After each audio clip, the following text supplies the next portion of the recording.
हाम्रो माननीय महामन्त्री विश्वप्रकाश शर्माले एक दिन भन्नुभयो होइन एउटा खालको समझदारी भएको छ। एक थरी साथीहरूले गिरीबन्धुको कुरा नउठाउने, एक थरी साथीहरूले सहकारीको कुरा नउठाउने। त्यसो भनेपछि नेताजी रिसाउनु भयो भन्ने पनि थाहा पाइयो अनि नबोल्नुहोस् भनेर पनि भनेको पनि थाहा पाइयो।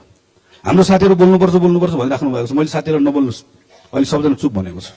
सधैँभरि बोल्नु हुँदैन सभामुखले। तपाईको गृहमन्त्रीलाई पनि बोलाइएको थियो, अन्य वरिष्ठ नेता चित्रबहादुर केसी पनि त्यहाँ पुग्नु भएको छ। त्यहाँ एनजिओको प्रतिनिधि पनि अनि त्यहाँ एनजिओको प्रतिनिधि आएछन्। एनजिओको प्रतिनिधिलाई बोलाएर खाजा मगाएर खानु भनेको एउटा लज्जास्पद कुरा हो। हाम्रो सारा पहिलो सुनवाईकै बेलादेखि रवि विरुद्ध जसले शङ्खनाद गरेका थिए, अब तिनी आफै पैसा तानेको होइन, अरूको सहकारीबाट उहाँले ऋण लिएको भन्ने कुरा छ। ऋण लिन त जसले पनि पाउँछ।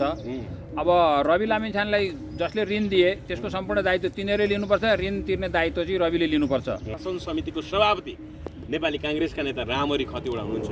उहाँले चाहिँ एनजिओबाट भनौँ न, एनजिओले स्पोन्सर गरेको खाजा खुवाउन लागेको गृहमन्त्री रवि लामिछानेले त्यो खाजा बहिष्कार गर्नुभयो, खाजा काण्डको रूपमा आयो। यसलाई कसरी हेर्नु तपाईँ? अब हेर्नुहोस्, हाम्रो विभिन्न समितिहरूमध्ये राज्य व्यवस्था समितिमा अब अध्यक्षले मिटिङ डाक्दाखेरि तपाईँको गृहमन्त्रीलाई पनि बोलाइएको थियो, अन्य वरिष्ठ नेता चित्रबहादुर केसी पनि त्यहाँ पुग्नु भएको छ। त्यहाँ एनजिओको प्रतिनिधि पनि अनि त्यहाँ एनजिओको प्रतिनिधि आएछन्। एनजिओको प्रतिनिधिलाई बोलाएर खाजा मगाएर खानु भनेको एउटा लज्जास्पद कुरा हो। हाम्रो सार्वभौम पार्लियामेन्ट एनजिओको चाहनाअनुसार काम गर्नु पर्यो होइन? हाम्रो सार्वभौम पार्लियामेन्टभित्र एनजिओको प्रवेश हुनु हुँदैन। अहिले देशलाई एनजिओले खाइसकेको छ। देशमा 15,000 चाहिँ तपाईँको एनजिओ र 18,000 आइएनजिओ छन् अरे यो देशमा। सुन्नुहोस्, अब यी एनजिओहरू आफ्नो स्वार्थको लागि गरिरहेछन्। यिनीहरू मिसनरी हुन्, सुन्नुहोस्, मर्सिनरी हुन्। यिनीहरू सबै बाहिरबाट ल्याइएको र त्यस्तो ठाउँमा त्यसका अध्यक्ष समितिका अध्यक्ष रामहरिले त्यो विदेशीबाट खाजा मगाएर खाएर जुन राष्ट्रलाई लज्जित पार्ने काम गर्नुभयो, त्यसको म निन्दा र भत्सना गर्छु। निन्दा र भत्सना गर्छु। र रवि लामिछाने, गृहमन्त्री रवि लामिछानेले त्यस्तो विदेशी एनजिओको खाजा बहिष्कार गरेर जुन साहस देखाउनु भयो, त्यो मिटिङलाई ब्रेक गर्नुभयो, त्यसको लागि उहाँलाई धन्यवाद दिन चाहन्छु। देशभक्त निर्णय उहाँको होइन? देशभक्त निर्णय हो। त्यो खाजाले त्यहाँ बन्ने नियम कानुन जुन संशोधन हुनेवाला थिए त्यसमा प्रभाव पार्नलाई उनीहरूले खाजा ल्याएको थियो। एउटा खाजाको प्याकेटमा पनि हाम्रा सांसदहरू बिक्न थालेका थिए। सांसदहरू नेपाली काङ्ग्रेस नेताहरू तर रवि लामिछानेले त्यो मिटिङ ब्रेक गरेपछि उनीहरूको सपना भताभुङ्ग भएको छ। यो खाजा काण्डलाई तपाईँले अझै हाइलाइट गर्नुपर्छ। यो लज्जाको विषय हो। अहिले खाजा पानी खुवाउँदै गर्दा भोलि आफ्नो इच्छाअनुसार काम गराउन सकिन्छ कि सांसदहरू मार्फत भन्ने चाहनाले पनि सकेसम्म सांसदहरूसँग नजिक हुन चाहन्छ नि एनजिओ। संसदको फर्निचर शुद्ध, सुन्नुहोस् भन्छु, संसदमा प्रयोग भएको फर्निचर माइक शुद्ध एनजिओले किनिदिनुपर्छ यो देशमा। अनि त्यो देशमा कसरी देशको हितमा कानुन बन्छ? त्यो त सबै विदेशी एजेन्टहरूको पैसाले सबै भएपछि उनीहरूले आफ्नो प्रभाव पारिहाल्छन्। उनीहरूको प्रभावमा बिक्नेको कारणै यही हो। अब त्यो खाजामा समेत अब त्यो खाजाको पैसा यता संसदबाट लिएर जोगाएर यता खाजा खाएर त्यो पनि उनीहरूले हजम गर्न खोजेको त्यो होइन। अब अर्को कुरा, समिति भने त कानुन बनाउने एउटा भनौँ न त्यो निकाय हो अथवा भनौँ न त्यो बैठक हो। त्यति बेला एनजिओको प्रतिनिधि अब भन्नाले कानुन बनाउने ठाउँमा प्रवेश गराउँदाखेरि त यो त्यहाँ एनजिओको नाममा विदेशी डिटेक्टिभका मान्छेहरू तिनीहरू एनजिओ मार्फत तिनीहरूले हाम्रो त्यहाँ यो विषयमा डिस्कसन भयो। त्यहाँ जुन छ त्यसको एजेन्डाहरू के थियो भन्ने कुरा पनि उनीहरूले केही सांसदहरू विदेशकै नीति निर्देशनमा काम गर्दा रहेछन् भन्ने सांसदहरूले डिस्कसन गरि नसकी, खाजा खाइ नसकी उनीहरूले आफ्नो दूतावास, आफ्नो अफिस हेडक्वार्टरमा त्यो रिपोर्टिङ गरिसकेका छन्। त्यसैको लागि ती दुईजना ती एनजिओका मान्छेलाई त्यहाँ बोलाइएको थियो। अब अध्यक्षले जसलाई आधे बोलाउन निर्देशन गरे, कर्मचारीले तिनीलाई इन्भिटेसन गर्ने हो नि त। त्यसले गर्दा यो भयङ्कर राष्ट्रघातको कुरा हो। यसलाई गृहमन्त्रीले बहिष्कार गरेर ठिक काम गर्नु। जो आफै सभापति भए सुशासन भनिएको छ। हेर्नु त समितिको नाम राज्य व्यवस्था, राज्यको व्यवस्था कायम गर्ने सुशासनको नाममा भनेको छ। तर कुशासनतिर देशलाई सुशासनको नाममा कुशासन भित्र्याएर आफ्नो दाना पानी रासन व्यवस्था गर्ने योजना थियो, त्यो असफल भयो। राम्ररी कतिवटा यो विषयमा पनि कारबाही हुनुपर्छ पर्दैन भन्नुहोस् त? बिल्कुल हुनुपर्छ, छानबिन हुनुपर्छ। एनजिओलाई किन बोलाइयो? छानबिन गठन गर्नुपर्छ। पार्लियामेन्टमा सदस्यहरूले यसबारे आवाज उठाउनुपर्छ। हाम्रो पार्लियामेन्टका समितिहरूभित्र एनजिओका मान्छेलाई बोलाउने को कसरी बोलाइयो भने छानबिन गर्नुपर्छ। अब सहकारी सम्बन्धी उहाँ विरुद्ध परेको रिटको बारेमा आज तेस्रो पल्ट सुनवाई हुँदैछ। यद्यपि योभन्दा अगाडि 2 पल्ट यो सुनवाई भइसकेको छ। अब पहिलो सुनवाईकै बेलादेखि रवि विरुद्ध जसले शङ्खनाद गरेका थिए अब ती व्यक्तिहरूले रविको आजै मन्त्री पद चयट हुन्छ उहाँ मन्त्री पद आज टर्मिनेट हुनुहुन्छ भनेर बर्खास्तमा पर्छन् भन्ने अब बर्खास्तीमा पर्छन् भनेर जुन अफवाह फैलाएको थियो त्यसलाई म सधैँभरि प्रतिरक्षा गर्दै आइरहेको छु। योभन्दा अगाडि पनि उहाँको मन्त्री पद अहिले केही हुनेवाला छैन भनिरहेको थिएँ। अब असार 4 गते फेरि अब यो सुनवाईको दिन हो आज। अब यो सुनवाईको बेला तपाईँको विभिन्न कुराहरू बाहिर बजारमा ल्याएका छन् उहाँको पद आजै जान्छ भनेर। तर तपाईँहरू सबै सम्पूर्ण नेपाली नागरिकहरूलाई म विश्वास दिलाउन चाहन्छु उहाँको सुनवाईको चरण अहिले तत्कालै मेरो दृष्टिकोणमा समाप्त हुँदैन। यो अदालतले अझै सुनवाईलाई अझै अगाडि बढाएर लैजान्छ र रवि लामिछानेलाई पक्कै पनि न्याय दिन्छ।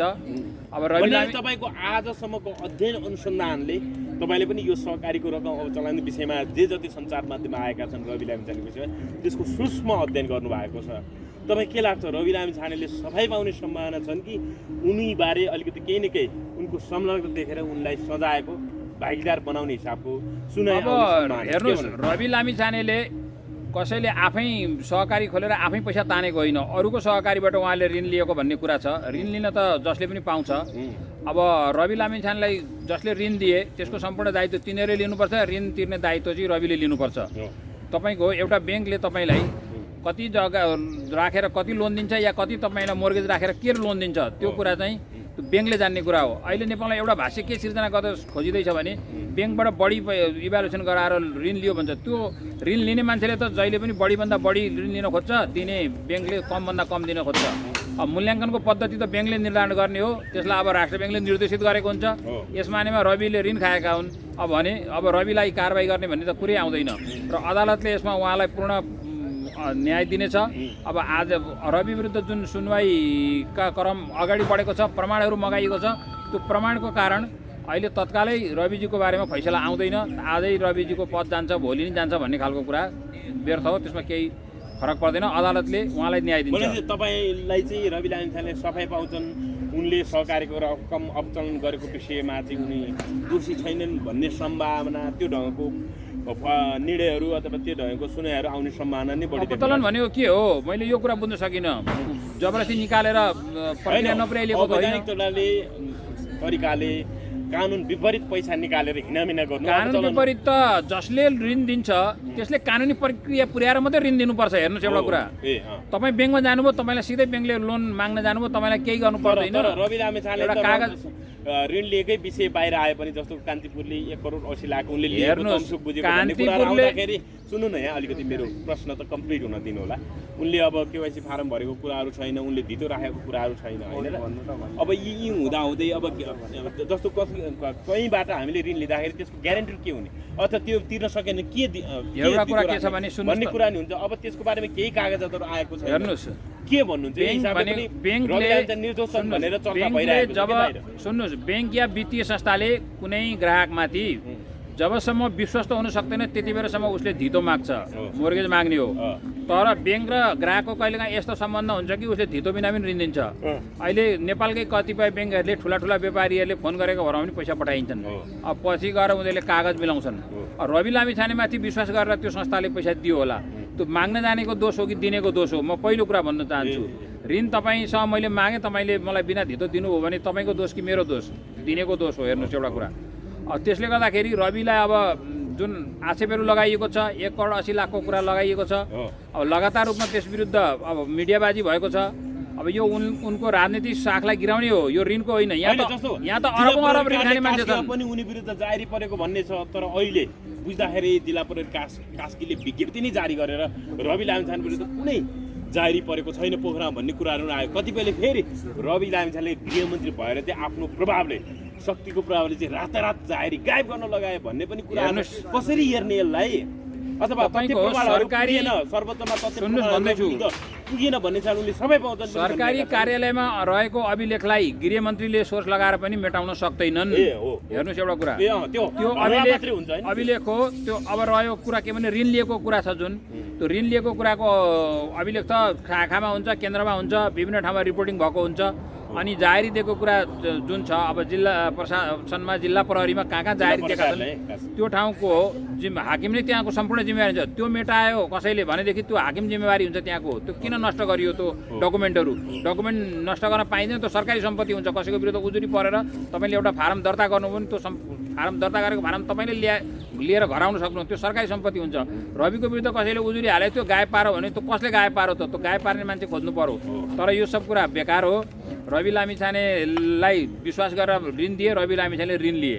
त्यो ऋण तिरियो कि तिरिएन त्यता हेर्नुपर्छ, त्यसको ब्याज प्राप्त गर्नु परेन। रवि लामिछाने ऋण नतिरेको भयो भने त कुनै अब फाइनान्सले रवि लामिछाने चाहिँ यसरी पैसा खाएर भाग्यो भनेर विज्ञप्ति आउँथ्यो होला। अनि सूचना हो त्यो सूचना त्यो रविले ऋण खाएर नतिरेको भए त सार्वजनिक पहिला त चिठी काट्छ, चिठी काट्दा भएन भने उसलाई सार्वजनिक सूचना निकाल्छ, पत्र पत्रिकामा निकाल्छ, छिटो ऋण तिर्न आऊ, होइन भने तिमीमाथि कारवाही हुन्छ भनेर। त्यो केही पनि आएको छैन भनेदेखि अहिले यो रविको जुन राष्ट्रिय राजनीतिमा प्रभाव बढ्दैछ त्यो प्रभावलाई निमिट टान्न पार्नलाई, सकेसम्म धुलिसात गर्नलाई, उनलाई मिनिमाइज गर्नलाई, उनलाई डिमोरलाइज गर्नलाई यस्ता प्रतिगामी तत्त्व भन्छु म यिनीहरूलाई। अहिले हामी अरूलाई प्रतिगामी तत्त्व भन्छौँ, तर यस्तो जो प्रोग्रेसिभ छ त्यसलाई डाउनफल गराउन लाग्नेहरू चाहिँ प्रतिगामी तत्त्व हुन्। प्रतिगामी तत्त्वहरूले नै उनको विरुद्ध यो सब अफवाह फैलाइरहेका हुन्। हजुर, अब अलिकति ठिक छ। अब यो विषयमा तपाईँले काफी आफ्ना कुरा राखिसक्नु भएको छ। अलिकति विषयान्तर गरौँ। अब रवि लामिछानेको विषयमा अब जेठ 28 गते अब एक ढङ्गको सुनाइ थियो। अब त्यो विषयमा अब भन्नाले रवि लामिछाने के कारणले निर्दोषन भन्ने हिसाबले त्यो प्रधानमन्त्रीको अडियोदेखि महानगरीय कार्यालयले तयार पारेको प्रतिवेदनहरू अदालतले झिकाउन, त्यो मिसिन झिकाउन आदेश दिएको छ। अब आज बेलुकासम्म के हुन्छ हामी त्यो निर्णय गरौँ। त्योभन्दा पनि अब अस्ति मात्रै जेठ 32 गते रवि लामिछानेले 100 दिन पुरा गरेको, आफ्नो गृह मन्त्रालय सम्हालेपछि 100 दिन पुरा गरेको अवस्थामा चाहिँ आफ्नो कार्य भन्नाले प्रगति विवरण सार्वजनिक गरेको। त्यसको भोलिपल्टै अब उहाँले चाहिँ आफ्नो 78 बुँदे कार्य विवरण प्रस्तुत गर्दा, प्रगति विवरण प्रस्तुत गर्दा चाहिँ यो गर्छु अथवा भनौँ न एक ढङ्गले आफ्नो जग खडा गरेको भनेर पनि चर्चा गरिरहेका छन्।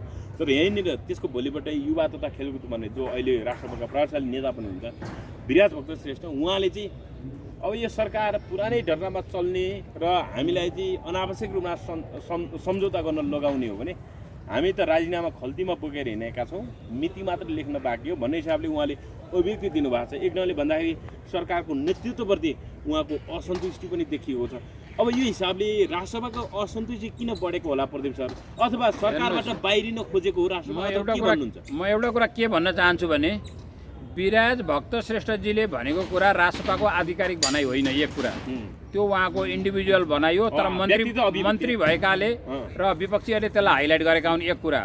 दोस्रो कुरा के छ भनेदेखि अब यो विराज भक्तको एउटा चाहिँ पराजित मानसिकताको कुरा हो, तर जो टिम लिडर छ उहाँहरूको तर्फबाट सरकारमा रिप्रेजेन्ट गर्ने उप प्रधानमन्त्री तथा गृहमन्त्री उहाँ त्यसरी डिमोरलाइज हुनुभएको छैन र उहाँ डिमोरलाइज हुनुभएको छैन। यदि उहाँ त्यो विराज भक्तजी डिमोरलाइज भएर काम गर्न नसक्ने हुनुहुन्छ भने उहाँले राजीनामा दिए हुन्छ अथवा उहाँको ठाउँमा अर्को मन्त्री रिप्लेस गर्न सकिन्छ।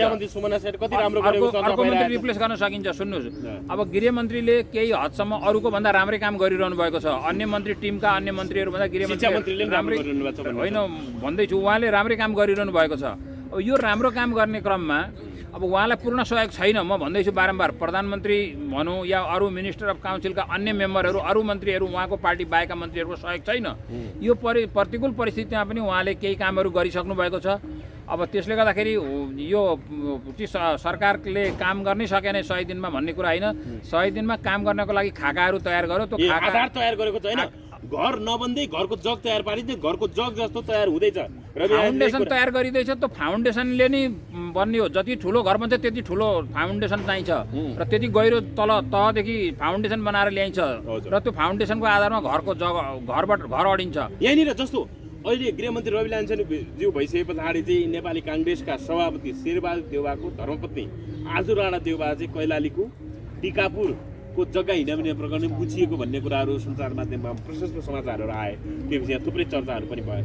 यति बेला गृहमन्त्रीको ठाडो निर्देशनमा चाहिँ सिआइबीको टोले कैलालीको टिकापुर जग्गा हिँड्ने प्रकरणमा चाहिँ अनुसन्धान गर्न टोली खटेको भन्ने छ।